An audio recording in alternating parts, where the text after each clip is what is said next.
Former San Antonio mayor and Obama cabinet member Julian Castro is making a 2020 presidential run.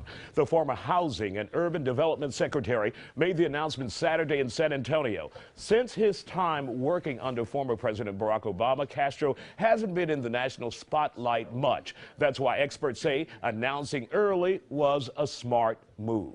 Joining us is political analyst Mustafa Tamiz and former Republican congressional candidate and investment banker Justin Lurie. Welcome to The Factor Uncensored. Glad to have you guys on here. Was it smart to announce it this early?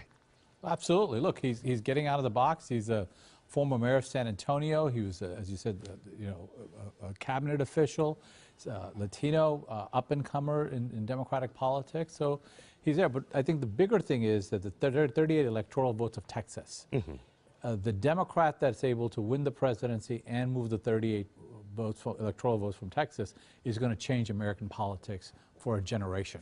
Do you foresee Castro being that person? Who could win Texas? Yeah. I think Castro's running for second place. There is a whole history of people running for high office only to take let's call it another position afterwards. Joe Biden ran in 2008. He became the vice president. Hillary Clinton became Secretary of State. Ben Carson, Rick Perry, all cabinet members. I think that this candidate is running to become the voice or the representative of the Hispanic wing of the Democratic Party. So whoever wins the nomination, I think he's hoping to be the vice presidential candidate. And my guess is it's Kamala Harris. What do you think? Well, I mean, if Beto O'Rourke decides to run, I think he's going to be a sizable force.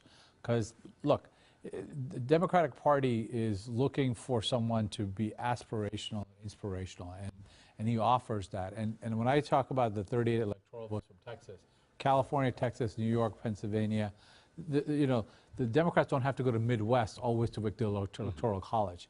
If we're able to win the Electoral College, we're winning the popular vote the last several election cycles. Republicans don't have a path to the White House without Texas.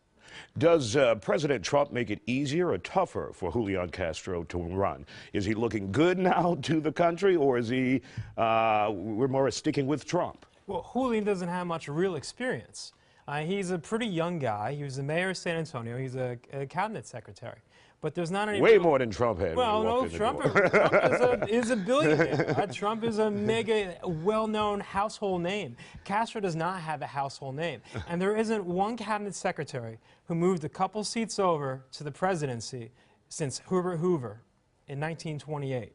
So it's probably an unlikely situation, and I bet Trump would hope that Castro wins, because Castro has a great soaring rhetoric, just like Obama, but it's the same old policies, the Green New Deal, Medicare for all, and all sorts of other left-wing policies. Policies don't work. Mustafa? Look, I mean, it's true. Julian Castro didn't inherit $200 million from his father, wasn't born rich, didn't really work a day. He worked his way up, got an Ivy League education, came back, became the mayor of San Antonio, then became the HUD secretary.